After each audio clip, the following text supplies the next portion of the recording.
नमस्कार, good morning all of you. आप सभी का एक बार फिर से स्वागत है अपनी इस ऑनलाइन क्लास में। अपने बात कर रहे थे विद्युत विभव के बारे में, और जिसके अंतर्गत हमने बिंदुवत आवेश या फिर आवेशों के निकाय के कारण विद्युत विभव के बारे में अध्ययन कर लिया था। आज अपने पास नया टॉपिक होगा कि विद्युत द्विध्रुव के कारण विद्युत विभव का मान कितना और कैसे ज्ञात होगा। एक्चुअल में ये विद्युत द्विध्रुव क्या होता है, इसके बारे में आपने लेसन नंबर 1 में पढ़ा होगा अच्छे से कि दो आवेश होंगे, दोनों ही विपरीत प्रकृति के होने चाहिए और दोनों ही आवेश अति अल्प दूरी पे विद्यमान हो तो उस आवेश के युग्म को हम क्या कहते हैं, विद्युत द्विध्रुव कहते हैं। और उनके बीच की एक जो निश्चित दूरी होती है उसका मान अति अल्प होता है। कुल मिलाकर के ऐसा कह सकते हैं कि अति अल्प दूरी पर विद्यमान दो विजातीय आवेशों के युग्म को ही विद्युत द्विध्रुव कहते हैं। अब जैसे अपने पास ये एक आवेश हो गया -q, ये दूसरा आवेश हो गया +q। सपोज दैट इनके बीच की जो कुल डिस्टेंस है वो 2r या 2a है, या a या r जो भी है, तो ये तो युग्म है, वो क्या कहलाएगा, द्विध्रुव कहलाएगा। लेकिन इसके साथ साथ एक द्विध्रुव आघूर्ण p काम में आता है। द्विध्रुव आघूर्ण क्या होता है, किसी भी एक आवेश का परिमाण, चाहे +q लो चाहे -q, परिमाण लेना है, प्लस माइनस का कोई महत्व नहीं होगा यहाँ पे।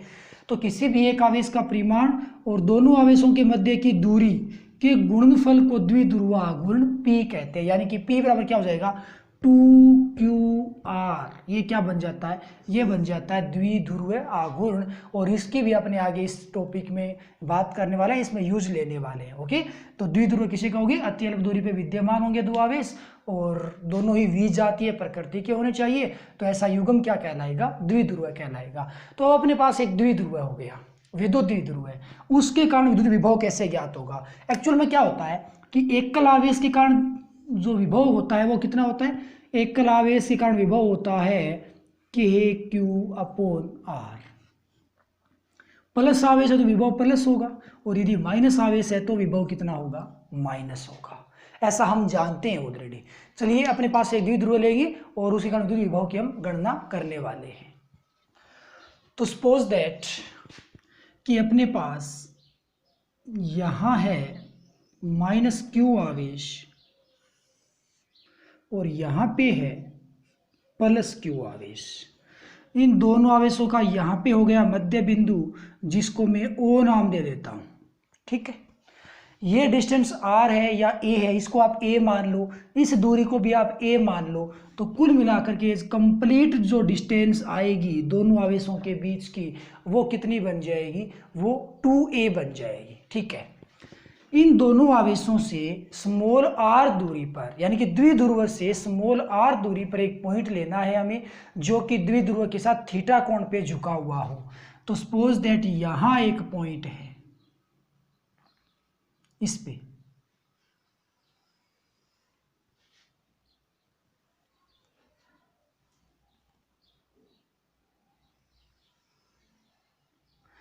ये हो गया एक पॉइंट यहां P। इस P पॉइंट पर आपको विभव ज्ञात करना है। तो कंडीशन यानी कि क्वेश्चन में दिया हुआ क्या होता है कि द्विध्रुव के कारण r थीटा पर विद्यमान बिंदु पे आप विद्युत विभव ज्ञात करो। r थीटा पे, इसका मतलब क्या हो गया कि द्विध्रुव से उस पॉइंट की दूरी है वो r है, और वो जो पॉइंट है वो द्विध्रुव के साथ थीटा कोण पे व्यवस्थित है, और ये डिस्टेंस कितनी है, ये r है। ओके, ऐसा होता है r थीटा का मतलब। तो P पॉइंट पे हमें विभव ज्ञात करना है। कुल मिलाकर के बात ये हो गई कि ये जो P पॉइंट होगा वो दो आवेशों के विद्युत क्षेत्र में विद्यमान है। माइनस के कारण भी अपना खुद का एक विद्युत क्षेत्र है, प्लस के कारण भी अपना खुद का एक विद्युत क्षेत्र है। ये P पॉइंट दोनों ही आवेशों के प्रभाव के अंतर्गत आएगा। तो P पॉइंट पे कुल मिलाकर के विभव है वो कितने होंगे, दो विभव होंगे, एक तो -q के कारण और एक +q के कारण। तो कुल मिलाकर यूं समझ सकते हो कि यहाँ पे युग्म वाली कंडीशन उत्पन्न हो गई है कि आवेशों के युग्म के कारण विद्युत विभव की गणना कीजिए। तो युग्म के कारण विभव हम कैसे ज्ञात करते हैं कि दोनों आवेशों के द्वारा आप अलग अलग विभव ज्ञात करते हैं, और दोनों ही या फिर जितने भी विभव आपने ज्ञात किए उनका हम क्या कर देते हैं, बीजगणितीय योग करते हैं, तो परिणामी विभव निकल के आ जाता है। ऐसा ही हम यहाँ पे करने वाले हैं कि -q के कारण विभव ज्ञात करोगे, +q के कारण विभव ज्ञात करोगे, और विभव एक अदिश राशि होती है, अतः इन दोनों विभव का आप बीजगणितीय योग कर दोगे। तो उसके लिए अपने पास ये होना चाहिए कि आवेशों से उस पॉइंट की दूरी कितनी है। तो सबसे पहले मैं इस पॉइंट बी को मिला देता हूं और इस दूरी को मानूंगा मैं R2। इसी प्रकार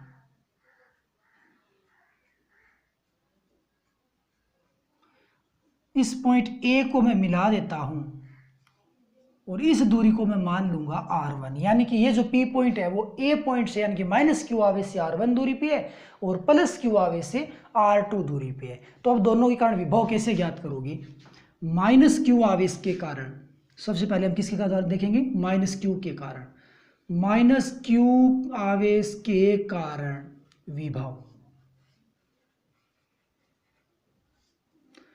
तो भाई क्या होगा? V1 नाम दे देता हूं मैं इसको। माइनस के कारण हमेशा विभव माइनस में होता है, सूत्र होता है KQ/R। हालांकि Q का मान तो Q है, लेकिन R है ना, Q जो दूरी है Q से वो कितनी है? R1 है। ये समीकरण नंबर फर्स्ट आ गए। अब अपने बात करेंगे प्लस Q के कारण। तो यहां पे क्या लिखोगे? प्लस Q के कारण विभव।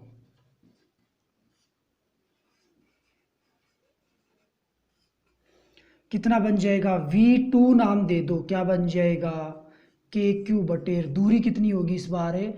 इस आवेश की पॉइंट से जो अभिष्ट दूरी है वो R2 है। ये समीकरण नंबर 2 आ गए। आपके पास दो युग्म थे आवेशों के, सॉरी एक युग्म था दो आवेशों का, दोनों के द्वारा ये आपने विभव ज्ञात कर लिया। तो अब आप परिणामी विभव कैसे ज्ञात कर दोगे? परिणामी विभव इनके सदिश योग से, सॉरी बीजगणितीय योग से प्राप्त होने वाला है। तो अब क्या करोगे? अतः परिणामी V कितना बन जाएगा? V1 plus V2। हालांकि V1 है वो माइनस का, इसलिए मैं V2 प्लस V1 कर देता हूँ, बात एक ही है, ताकि V1 माइनस वाले को हम बाद में लिख पाएँ।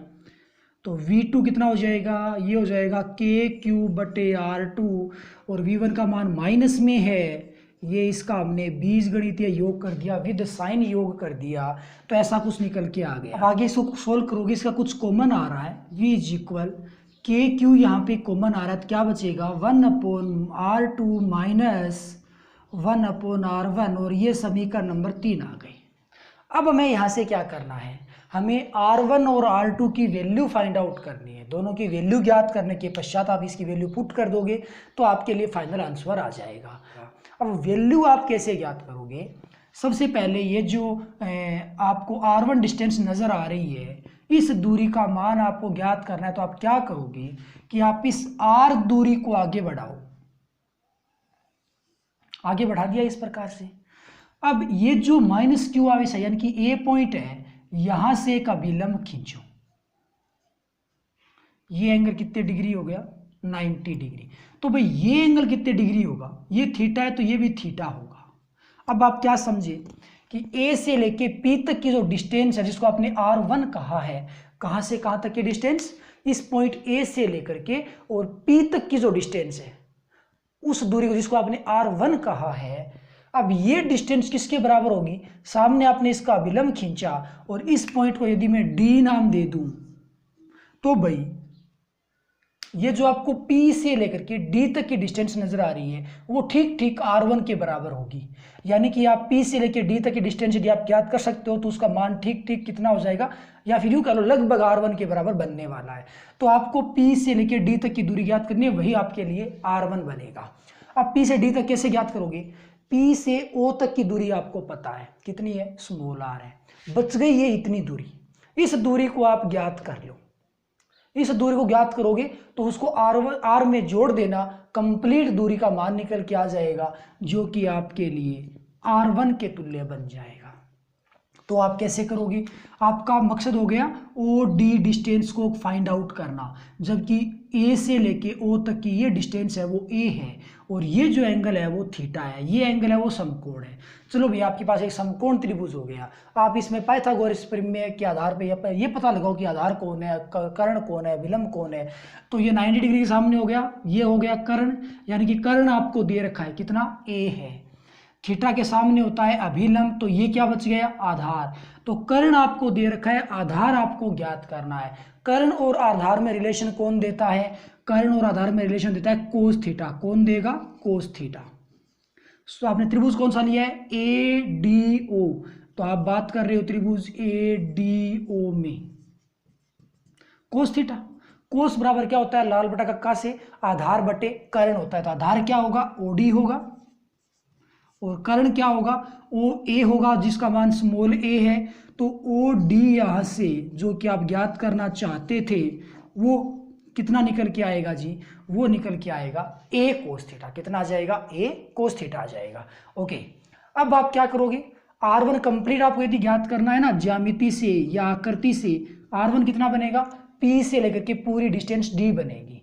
तो यहां से PO plus OD, PO P से O प्लस O से D, तो P से O की डिस्टेंस कितनी है, स्मॉल r है, O से D की डिस्टेंस कितनी है, A कोस थीटा है। लो जी, R1 का मान निकल के आ गया। किसका मान निकल के आ गया, R1 का। अब आप क्या करोगे, R2 ज्ञात करोगे। R2 कैसे ज्ञात करोगे, यही तरीका R2 ज्ञात करने का होगा कि ये जो B पॉइंट है यहां से आप सामने वाली भुजा पे एक अभिलंब खींचो। तो भाई इस पॉइंट को मैं एक बार के लिए C नाम दे देता हूं। अब क्या होगा कि ये जो डिस्टेंस आपको नजर आ रही है P से लेकर के B तक, जो कि आपने R2 माना है, ये डिस्टेंस अभिलंब खींचने के पश्चात लगभग इसके बराबर होगी, यानी कि P से C तक की जो भी डिस्टेंस होगी वो P से B तक की डिस्टेंस मानी जाएगी, क्योंकि हमने यहाँ से इसके ऊपर एक अभिलंब खींचा है। और अभिलंब खींचने पर आपस में दूरियां बराबर होती हैं। ये तभी होता है जब ये दोनों रेखाएं एक दूसरे के बहुत ज़्यादा निकट हो, अति अल्प दूरी पर विद्यमान हो। ऐसा नहीं कि दो रेखाएं बहुत ज़्यादा दूर दूर है और एक रेखा से दूसरी पे अभिलंब खींचेंगे तो अभिलंब तक का भाग है वो पहले वाले के बराबर होगा, ऐसा नहीं होता। ऐसा तभी संभव होता है जब दोनों ही रेखाएं एक दूसरे से अति अल्प दूरी पर विद्यमान हो। और द्विध्रुव के बारे में हम जानते हैं कि दोनों के बीच की डिस्टेंस होती है, आवेशों के बीच की जो दूरी होती है वो अति अल्प यानी कि बहुत कम होती है। अतः आप बी पॉइंट से अभिलंब खींचते हो सी पे, तो पी सी डिस्टेंस है वो बी पी के बराबर होगी, यानी कि R2 का जो मान होगा वो पी सी के बराबर होगा। अब आपको पी सी ज्ञात करना है, तो भाई पी से लेके ओ तक की डिस्टेंस तो आपके पास है स्मॉल r, इतनी डिस्टेंस आपके पास है। आपको ये ज्ञात करना है, तो भाई पूरी डिस्टेंस में से इस OC डिस्टेंस को माइनस कर दो तो इतनी ऊपर वाली दूरी बचेगी। पूरी में से OC को क्या कर दोगे, माइनस, तो ये ऊपर वाली दूरी बचेगी। अब OC कितनी है, OC हमें ज्ञात करनी पड़ेगी। OC ज्ञात करने के लिए आप क्या करोगे, सेम वही परिपाठी, ये एंगल 90 डिग्री है तो ये कर्ण हो गया, ये थीटा एंगल है तो ये अभिलंब हो जाएगा, और ये OC है वो यहाँ पे आधार बचेगा। तो जब आप ऐसा फंडा करोगे ना, ठीक ऐसी ही परिपाटी काम में लेनी है, तो यहाँ पे जो R2 निकल के आएगा ना वो आएगा R माइनस ए कोस थीटा। सेम वही तरीका, कोई चेंज नहीं होगा जैसा आपने R1 ज्ञात किया है। तो R2 जब ज्ञात करोगे तो आएगा R माइनस ए कोस थीटा। शॉर्ट डिस्टेंस है इसीलिए माइनस के साथ आ जाएगा, ये दूसरी लॉन्ग डिस्टेंस थी इसीलिए वो मान प्लस के साथ आ गया है। तो ध्यान रखोगे R1 का मान R प्लस ए कोस थीटा और R2 का मान R माइनस ए कोस थीटा हो जाता है। तो अब आप समीकरण 4 और 5 से समीकरण 3 में मान पुट कर दो R1 और R2 का, तो आपका फाइनल आंसर निकल के आ जाएगा। तो वैल्यू पुट करें तो क्या बनेगा, V इज इक्वल के क्यू, यहाँ से कितना आएगा 1/R2 का मान क्या है R माइनस ए कोस थीटा, माइनस R1 का मान कितना है R प्लस ए कोस थीटा।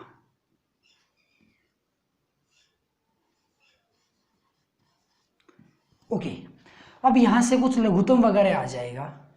लघुत्तम क्या आएगा, ये बटे वाली संख्या है वो कंप्लीट लघुत्तम निकल के आएगी। तो आपके सामने वैल्यू है वो कुछ इतनी होगी, क्या कि V इज इक्वल होगा के क्यू, तो आ गया जी बाहर। लघुत्तम में क्या होगा, लघुत्तम में आएगा R माइनस ए कोस थीटा, R प्लस ए कोस थीटा। अब ये संख्या तो यहाँ ऊपर 1 के साथ मल्टीप्लाई हो जाएगी, ये संख्या यहाँ 1 के साथ मल्टीप्लाई हो जाएगी, तो ये क्या बचेगा R प्लस ए कोस थीटा, और यहाँ माइनस का निशान है और ये संख्या माइनस के साथ मल्टीप्लाई होकर आएगी तो ये बनेगी R प्लस ए कोस थीटा।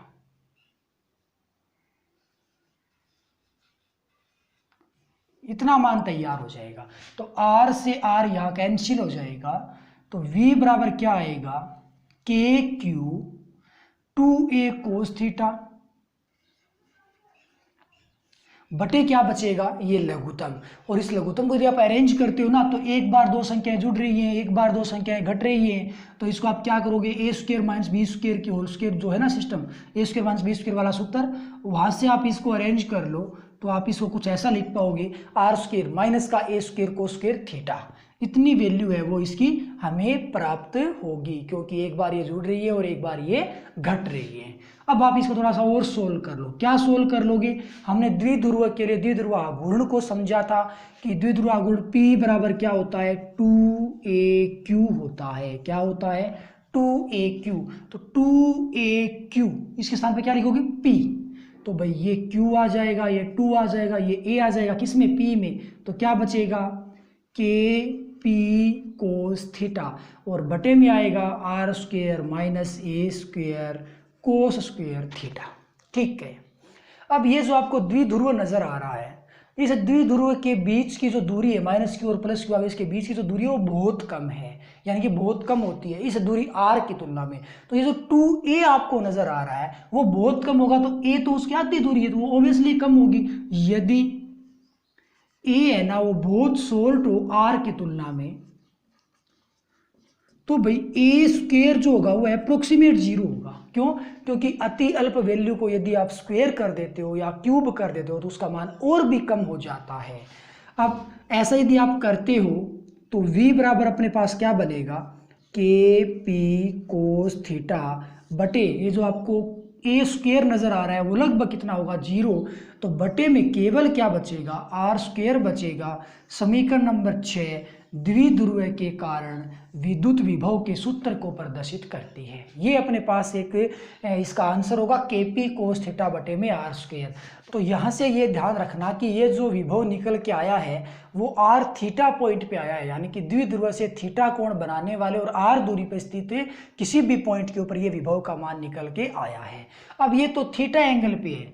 कोई हमसे ये पूछ ले कि द्विध्रुव की अक्षीय रेखा पे कितना विभव होगा, द्विध्रुव की निरक्षीय रेखा पे कितना विभव होगा, तो आप क्या कहोगे, यदि बात करें अक्षीय रेखा की तो उस केस में थीटा एंगल है वो 0 डिग्री बनेगा। कैसे, क्योंकि अक्षीय रेखा तो ये होती है, दोनों आवेशों को मिलाने वाली रेखा होती है, और ये रेखा फिलहाल यहाँ पे थी, इसको आप अक्षीय पे लेके आओगे तो थीटा का मान कम होते होते बिल्कुल 0 हो जाएगा।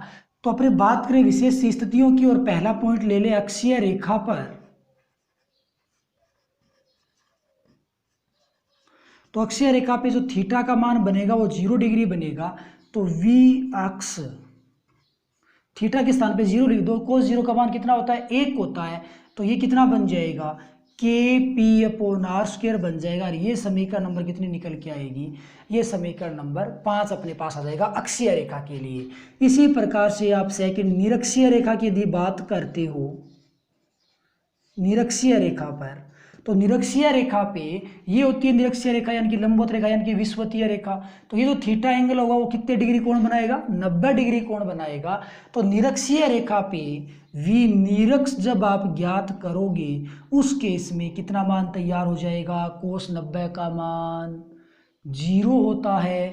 ये वैल्यू यदि 0 निकल के आ गई तो ये कंप्लीट वैल्यू कितनी बन जाएगी, 0 बन जाएगी। यानी कि निरक्ष के ऊपर द्विध्रुव की निरक्ष के ऊपर जो विभव का मान होता है उसकी वैल्यू 0 आती है। ये आप ध्यान रखोगे। तो अक्ष के ऊपर के पी अपॉन आर स्क्वायर आती है और निरक्ष पे इसकी वैल्यू कितनी निकल के आती है, 0 निकल के आती है। तो ये है अपने पास द्विध्रुव के कारण विद्युत विभव की गणना।